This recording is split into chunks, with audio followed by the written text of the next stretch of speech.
তাসবিহ দানা দিয়ে তসবিহ করা কি বিদআত? স্বামী মারা গেলে মেয়েদের সাদা শাড়ি পরা কি জায়েজ? দূর সম্পর্কে ভাগ্নিকে বিয়ে করা যাবে কিনা? কবরবাসীকে সালাম দিলে তারা কি শুনেন এবং উত্তর দেন? সুদ যারা খায় তাদের টাকা মসজিদে লাগানো যাবে কিনা? ভাইয়ের ওয়াইফকে পর্দা সহকারে বাইকের পেছনে নেওয়া যাবে কিনা? গুইসাপ খাওয়া কি হালাল? কোন কোন কারণে গোসল ফরজ হয়? স্বপ্নে নিজের সন্তানকে কোরবানি করতে দেখলে তার ব্যাখ্যা কি? সালাতের মধ্যে ভুল হলে সালাত ছেড়ে আবার নতুন ভাবে শুরু করার বিধান কি? নামাজ শেষ করে শুয়ে শুয়ে সূরা মুলক বা সকাল সন্ধ্যার দোয়া বা জিকির করা যাবে কিনা? হায়াসকালীন মহিলারা কি কি আমল করতে পারবে? টি শার্ট পরে নামাজ হবে কিনা? রুকু থেকে সোজা হয়ে দাঁড়িয়ে রব্বানা আলাকাল হামদ বলবো নাকি রব্বানা ওয়ালাকাল হামদ বলবো? একজন ইমানদার নারীর স্বামী যদি নামাজ না পড়েন এবং সঠিকভাবে ইসলামের বিধান না মানতে চায় তবে স্ত্রীর করণীয় কি এবং এর স্বামীর সংসার করা যাবে কি না?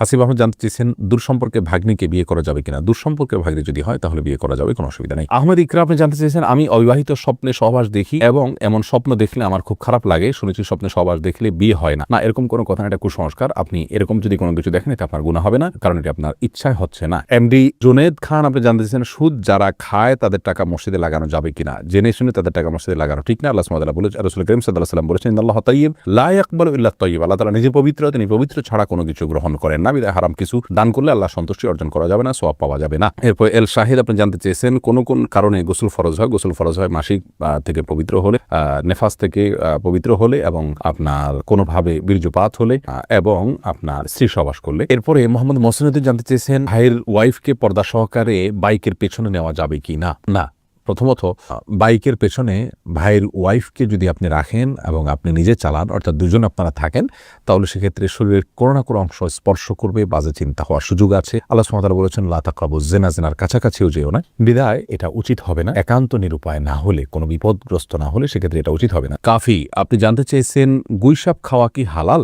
গুইসাপ খাওয়া, যেটাকে আপনার হাদিসের ভাষা নবী সাল্লাল্লাহু আলাইহি ওয়াসাল্লামের ভাষা যেটাকে কি যেন বলা হয়, এটা জায়েজ আছে অনেক উলামা ইকরামের মতে, তবে আমাদের উলামা ইকরাম এটাকে মাকরুহ বলেন, হারাম কেউই বলেন না। বিভিন্ন হাদিস দ্বারা গুইসাপ খাওয়ার বিষয়টির প্রমাণ পাওয়া যায়। কারো যদি রুচিতে কুলায় ভালো লাগে তিনি খেতে পারেন।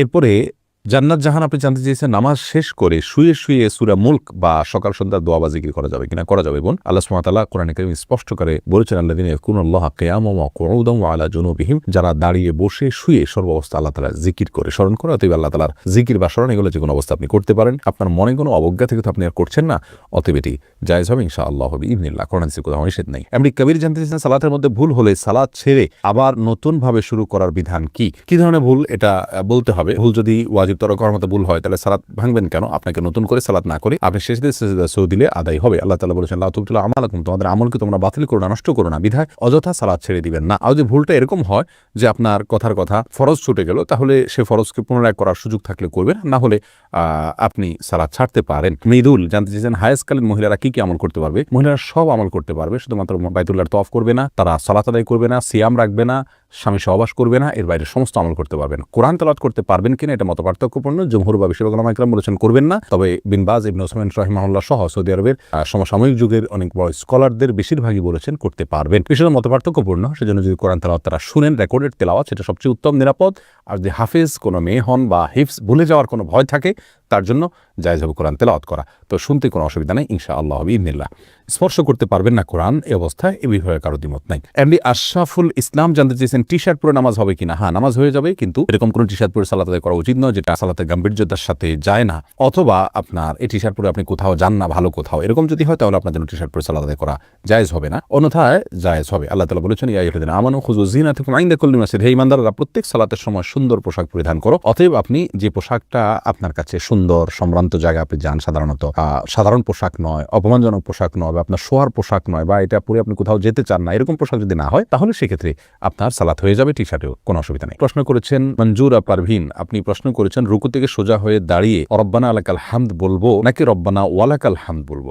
দুইটাই বিশুদ্ধ হাদিস দ্বারা প্রমাণিত, বরং কোনো কোনো বর্ণায় আল্লাহুম্মা রব্বানা আলাকাল হামদ, আল্লাহুম্মা রব্বানা ওয়ালাকাল হামদ এরকমও আছে, যার কারণে আপনি যে কোনোটা পড়েন আপনার সালাত আদায় হয়ে যাবে, সুন্নাহ আদায় হয়ে যাবে, যেহেতু সবগুলোই হাদিস দ্বারা প্রমাণিত।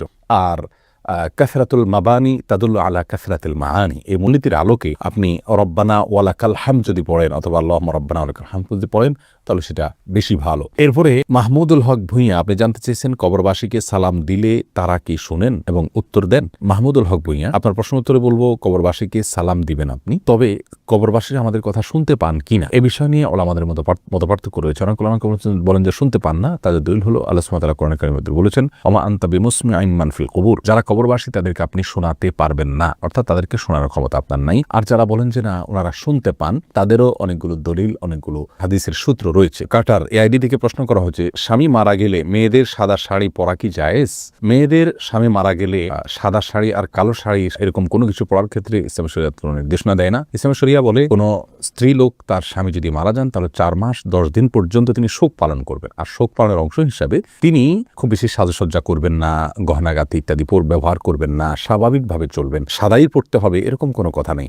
সচরাচর তিনি বেড়াতে গেলে বা কোনো অনুষ্ঠানে গেলে, কোনো মেহমানতিতে আসলে তখন যে পোশাকগুলো পরেন এরকম কোনো পোশাক পরবেন না। বাস এটাই হলো সবচেয়ে গুরুত্বপূর্ণ বিষয়। কিন্তু এর বাইরে তাকে বিশেষ কোনো কালারের কাপড় পরতে হবে, সাদা পরতে হবে এমন কোনো বাধ্যবাধকতা ইসলামী শরীয়তে নাই। এমপি জাফর ইকবাল আরিফ আপনি জানতে চেয়েছেন স্বপ্নে নিজের সন্তানকে কোরবানি করতে দেখলে তার ব্যাখ্যা কি, জানালে উপকৃত হব। ভাই জাফর ইকবাল, নিজের সন্তানকে কোরবানি করতে দেখলে তার নির্দিষ্ট ব্যাখ্যা কি আমি বলতে পারবো না, কারণ আমি স্বপ্ন ব্যাখ্যা বিশেষজ্ঞ নই। স্বপ্নের ব্যাখ্যা বোঝেন এমন ওলামায়ে কেরামের সংখ্যা খুবই নগণ্য, হাতে গোনা। আপনি এরকম কোনো আলেমের শরণাপন্ন হলে সবচেয়ে ভালো হবে। তবে কোরবানির স্বপ্ন ইব্রাহিম আলাইহিস সালাম দেখেছিলেন সন্তানকে, আল্লাহ সুবহানাহু ওয়া তাআলা এটা তার পরীক্ষা নিয়েছিলেন। নবীদের সে স্বপ্ন আর আমাদের স্বপ্ন কখনো এক নয়। এটাও হতে পারে যে আল্লাহ সুবহানাহু ওয়া তাআলা আপনাকে আপনার সন্তানকে আল্লাহর রাহে দেওয়ার জন্য, আল্লাহর পথে তাকে পরিচালিত করবার জন্য আল্লাহ সুবহানাহু ওয়া তাআলা আপনাকে উদ্বুদ্ধ করছেন, নির্দেশনা দিচ্ছেন। আল্লাহু আ'লাম বিসওয়াব। শফিক আপনি জানতে চেয়েছেন তাসবিহ দানা দিয়ে তাসবিহ করা কি বিদআত? ভাই শফিক, এটাকে আমরা বিদআত বলি না। অনেক উলামায়ে কেরাম বিদআত বলেন। তারা বলে থাকেন যে বিভিন্ন হাদিসে আঙ্গুলের করে তাসবিহ গণার ফজিলত বা গুরুত্ব এর বর্ণনা বা বিবরণ পরোক্ষভাবে বোঝা যায়। বিশেষ করে কিয়ামতের দিন এগুলো জ্বলজ্বল করে জ্বলতে থাকবে বা উজ্জ্বল আলো দিবে, এরকম বর্ণনা পাওয়া যায়। তাসবিহ দানা তো এই হাদিসকে অ্যাভয়েড করাই হয়, বিধায় এটাকে অনেকে বিদআত বলে থাকেন। আমরা এটাকে বিদআত এই জন্য বলি না যে তাসবিহ দানা ব্যবহার করাকে আলাদা সুন্নাহ, আলাদা মুস্তাহাব, আলাদা ফজিলতপূর্ণ, আলাদা আমল এরকমটি কেউ মনে করেন বলে আমাদের জানা নেই। যেহেতু এরকমটি কেউ মনে করেন না, তাহলে তাসবিহ দানা ব্যবহার করাকে আমরা বিদআত বলতে পারি না। বরং তাসবিহ দানা বিদআত ব্যবহার করা এটা ওই ব্যক্তির জন্য বিধেয় যে ব্যক্তি 100 বার বা বেশি সংখ্যক তাসবিহর যে সংখ্যাগুলো সেগুলো আঙ্গুলের করে গুণে তিনি মনে রাখতে পারেন না, এরকম যদি হয় তাহলে সেক্ষেত্রে তার জন্য এটা বিধেয়। তবে উত্তম হবে সর্বাবস্থায় আঙ্গুলের করে গণনা করা। তাছাড়া কোনো সালাফ থেকে বিভিন্ন বিচি ইত্যাদিকে তাসবিহর গণনার ক্ষেত্রে ব্যবহার করার কথা বর্ণনা পাওয়া যায়, কিন্তু আঙ্গুলের কর এটার বর্ণনা, এটার তাসবিহ গণনা করার কথা যেহেতু হাদিস থেকে পাওয়া যায় সরাসরি, সেজন্য আমরা সেটাকে অগ্রাধিকার দেওয়াটাই উত্তম হবে, কিন্তু আমরা ওইটাকে বিদআত বলবো না। তবে হ্যাঁ, তাসবিহ ব্যবহারকে আলাদা একটা ইবাদত বা সওয়াব, বা ওইটাতে গণলে সওয়াব হবে, বা ওইটাতে গণা উত্তম, বা ওইটাতে গণনা করা নিয়ম, এরকম যদি কেউ মনে করে তাহলে সেটি বিদআত হতে পারে। এরপরে প্রশ্ন আমি দেখতে পাচ্ছি ইমরান ফরহাদ আপনি জানতে চেয়েছেন শ্বশুরবাড়ি থেকে খুশিতে কিছু দিলে কোনো গুনাহ হবে কি না? খুশিতে বা সন্তুষ্ট চিত্তে যদি কিছু দেয় তাহলে সেটা আপনার জন্য অবশ্যই গুনাহ হবে না ইনশাআল্লাহ বিইذনিল্লাহ। যদি আপনি শ্বশুরবাড়ি থেকে কোনো কিছু আপনার চাওয়া পাওয়া না থাকে, আপনি কৌশল করে তাদের কাছ থেকে আদায় না করেন, অথবা সামাজিকতার খাতিরে তারা দিয়েছেন এমনটি না হয়, তাহলে সেক্ষেত্রে আপনার জন্য ওটা নেওয়া জায়েজ হবে ইনশাআল্লাহ বিইذনিল্লাহ। তবে আমাদের দেশে যেটির একটা বদ কালচারে পরিণত হয়েছে, সেজন্য এটাকে অ্যাভয়েড করার সংস্কৃতি আমাদের গড়ে তোলা দরকার। অন্তত যেভাবে যৌতুক দেয় সেভাবে যেন কোনো কিছু না দেওয়া হয়। কিন্তু নেওয়ার ক্ষেত্রে আমরা বলেছি তারা যদি সন্তোষ চিত্তে কিছু দেয় তাহলে আপনার জন্য এটা জায়েজ আছে ইনশাআল্লাহ বিইذনিল্লাহ। তাহমিন নিপু আপনি জানতে চেয়েছেন একজন ইমানদার নারীর স্বামী যদি নামাজ না পড়েন এবং সঠিকভাবে ইসলামের বিধান না মানতে চায়, তবে স্ত্রীর করণীয় কি এবং এর স্বামীর সংসার করা যাবে কি না? বোন তানজিনা, তাহমিন আপনাকে বলবো, ইমানদার নারীর স্বামী যদি নামাজ না পড়েন তাহলে তিনি তাকে বোঝাবেন, ভালোবাসা দিয়ে অন্য যে কোনোভাবে তাকে বুঝিয়ে সালাতের পথে আনার চেষ্টা করবেন। যদি কোনোভাবে সেটা করতে না পারেন অন্যকে দিয়ে বোঝাবেন, তিনি যদি এটা করে না সফল না হন অন্যকে দিয়ে বুঝাবেন। একজন স্ত্রী চাইলে স্বামীর কাছ থেকে অনেক কিছু আদায় করতে পারেন, এটাই হলো স্বাভাবিকতা। যদি কখনো এর ব্যতিক্রম হয়, ভিন্ন কিছু হয়, অর্থাৎ স্ত্রী তার স্বামীকে কোনোভাবে ম্যানেজ করতে না পারেন, তার স্বামীকে যদি বোঝাতে না পারেন, তাহলে সেক্ষেত্রে আপনার বিকল্প হবে তার জন্য আল্লাহ সুবহানাহু ওয়া তাআলার কাছে সবর করা, ধৈর্য ধারণ করা। কারণ হলো তার সংশোধনের করে তাকে সংশোধন করে ফেলা এটা স্ত্রীর ক্ষমতার বাইরে। আল্লাহ সুবহানাহু ওয়া তাআলার কাছে হেদায়েত, তিনি হেদায়েতের মালিক।